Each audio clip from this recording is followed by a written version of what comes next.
मुंहिंजे फंदे में चङी तरह फासी वियो आहे।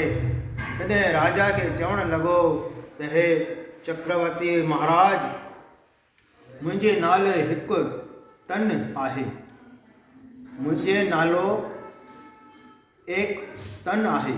इहो नालो ॿुधी राजा हथ जोड़े मुनीअ खे चवणु लॻो त हे मुनी जी, कृपा करे इन नाले जो भेद ॿुधायो।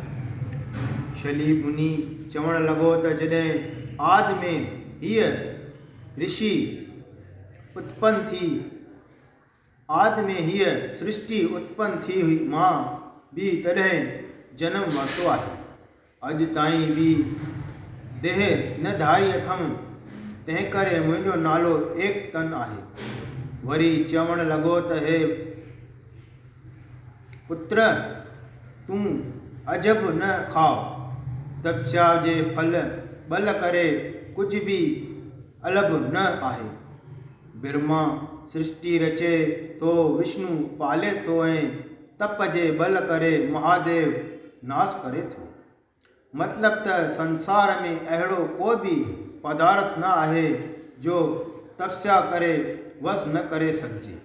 एतिरो चई हू मुनि सृष्टिअ जे उत्पत्तिअ ऐं नासवंतीअ जूं केतिरियूं ई कथाऊं बणाए राजा खे ॿुधाइणु लॻो।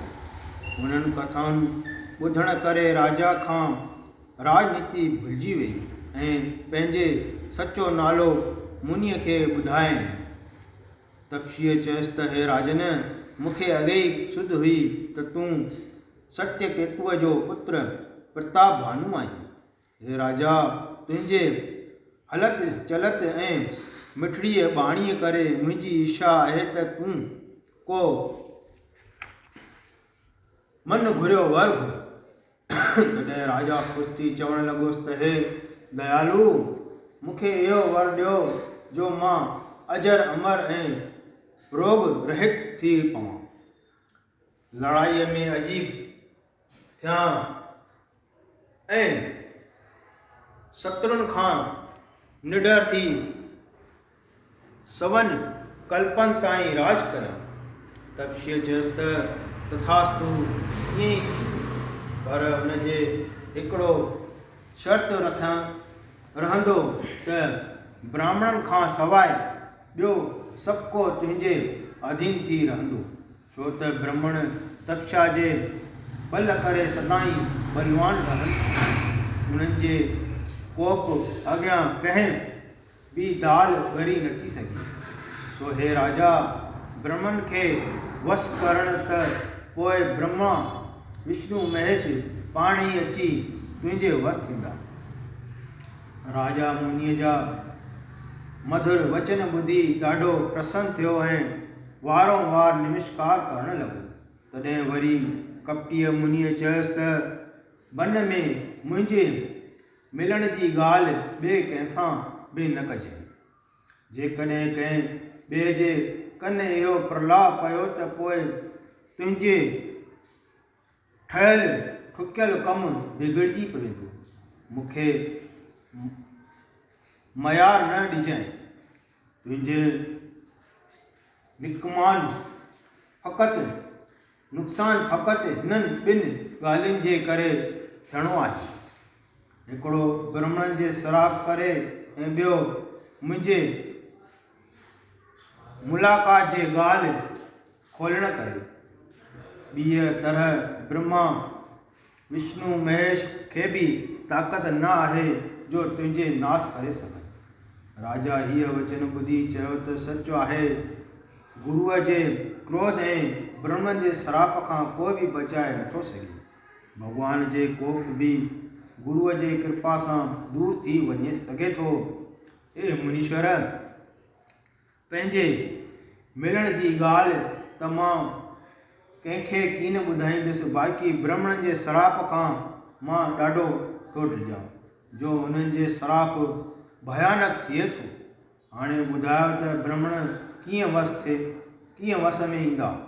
मुनीअ चयो त हे राजन, ब्राह्मण खे वस करण जा उपाव घणा आहिनि, पर तिन मां सवलो उपाउ ही आहे जंहिंमें थोरी तकलीफ़ आहे, यानी जेसिताईं मां तुंहिंजे शहर में न हलंदुसि तेसीं ताईं तुंहिंजे कार्य सिद्ध न थींदो।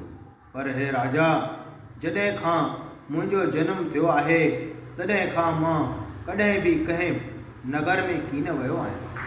हाणे जे हलां थो त मुंहिंजे विर्त थो भंग थिए, ऐं जे नथो हलां त तुंहिंजो कार्य थिए बिगड़े।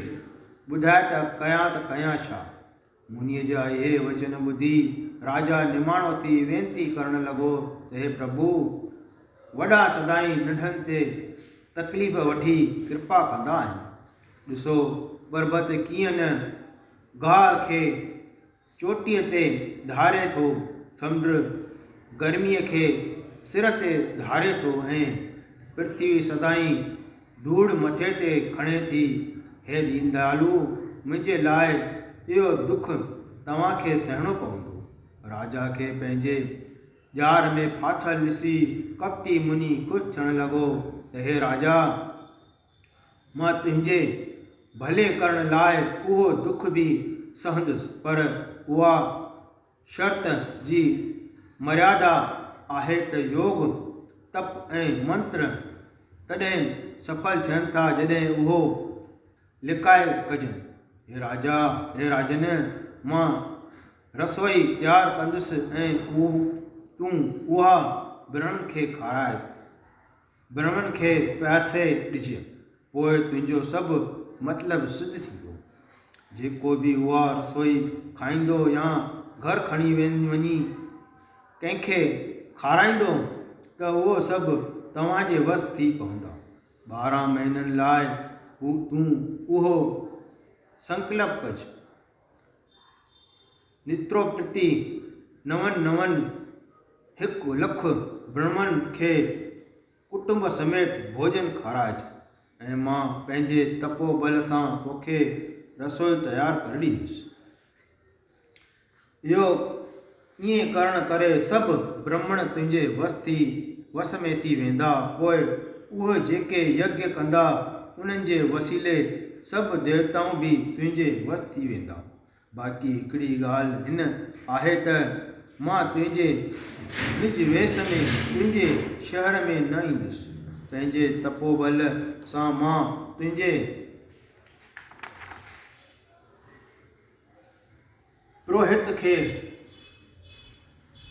राति हिते खणाए ईंदुसि, खेसि हिते रखंदुसि, ऐं मां उनजे वेस ढके तो वटि अची 12 महीना रही तुंहिंजे कार्य सिद्ध कंदुसि। अहिड़ीअ तरह कपटीअ मुनीअ राजा खे पंहिंजे राज में चोखंबो फासाए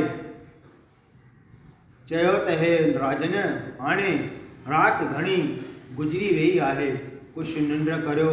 मां पंहिंजे तपोबल सां रातो राति तोखे घोड़े समेत जाइ ते पहुचाए छॾींदुसि। वरी 3 ॾींहं तुंहिंजी मुंहिंजी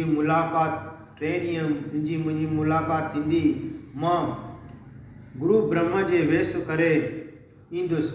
जॾहिं मां तोखे एकांत में घुराए हीअ वार्ता ॿुधाईंदुसि तॾहिं तूं मूंखे सुञाणजइ। राजा मुंहिंजी पियो घणीअ थकावट जे करे गहरी निंड खणी वियसि, पर कपटी मुनीअ पंहिंजे आसन ते जाॻंदो रहियो। थोरीअ देर खां पोइ काल केतुअ नाले हिकिड़े राक्षस उते आयो जो महापापी घणा छल वल ॼाणंदो हो। उनखे हिक में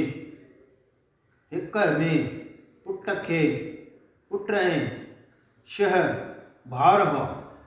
उनखे हिकु पुटु ऐं 6 भाउर हुआ जो सभई हुनखां वधि घाऊ ब्राह्मण देवताउनि जा दुश्मन हुआ।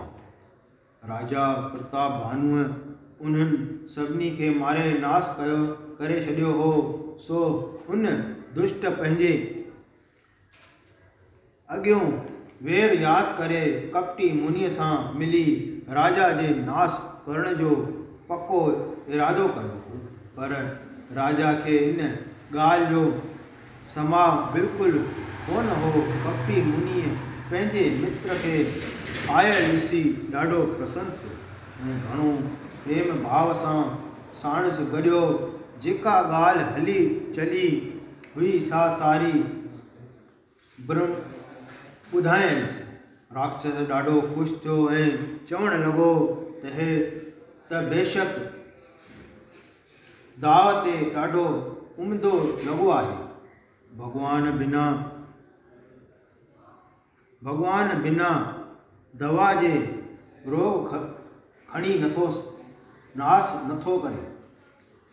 शत्रुअ जे कुल समेत नास करे चोथों ॾींहुं वरी मूं तोसां अची गॾिजंदुसि। अहिड़ीअ तरह मित्र खे दिलासो ॾेई राक्षस राजा खे घोड़े समेत खणी अची संदसि शहर में छॾियो। याने राजा खे राणीअ जे पासे में सुम्हारियईं। पोइ राजा पुरोहित खे ॻोल्हे वञी कंहिं ॾोहारे पर्बत जे गुफ़ा में लिकायो। पाण पुरोहित जे रूप धारे अची सुम्ही पियो। राजा सवेल ई जाॻियो ऐं पाण खे महिलात में ॾिसी अजब खाधाई ऐं मुनीअ जी मन में सहारा कयाई। बिस्तरे तां उथी अहिड़ीअ तरह ॿाहिरि आयो जो राणीअ खे कल कान पई। तबेले मां घोड़ो छोड़े वरी वन ॾांहुं रवानो थियो। विपरीहत जे वक़्तु राजा शहर में मोटी आयो ऐं घर में शादमाना थियण लॻा। राजा पुरोहित खे ॾिसी रातो की ॻाल्हि यादि करण लॻो। 3 ॾींहं राजा खे 3 युग सम्झण में आया। वक़्तु जाचे हू कपटी राक्षस पुरोहित जे वेस में राजा वटि आयो ऐं खेसि सभु सम्झायसि। गुरुअ खे सुञाणे राजा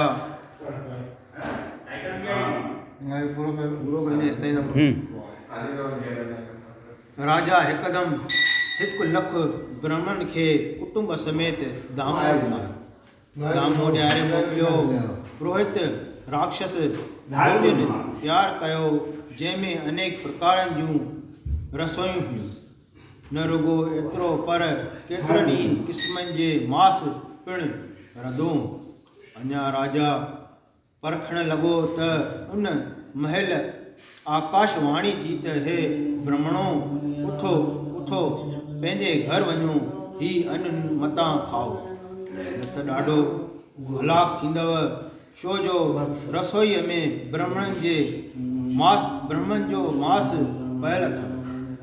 आकाशवाणी ॿुधी सभई ब्राह्मण उथी खड़ा थिया। राजा वीचारो ॾाढो व्याकुल थियो, पर अहिड़ो को जादूअ जो मुंड मथसि फुरकियल हो जो हिकु लफ़्ज़ बि वात कढी न सघियो। इहो कर्म राजा जे सम्झी मथसि ॾाढो कावड़िया ऐं सराप ॾिनऊंसि त हे दुष्ट, तूं असां सभिनी ब्राह्मण खे घुराए सॼे कुटुंब खे नास करण थो चाहियो, सो तूं कुटुंब समेत वञी राक्षस थी। हाणे तुंहिंजे नास थींदो ऐं कुल में अहिड़ो कोन बचंदे जो खणी ॾियो ॿारई या जल अंजलि ॾियई। बोल श्री कृष्ण भगवान की जय।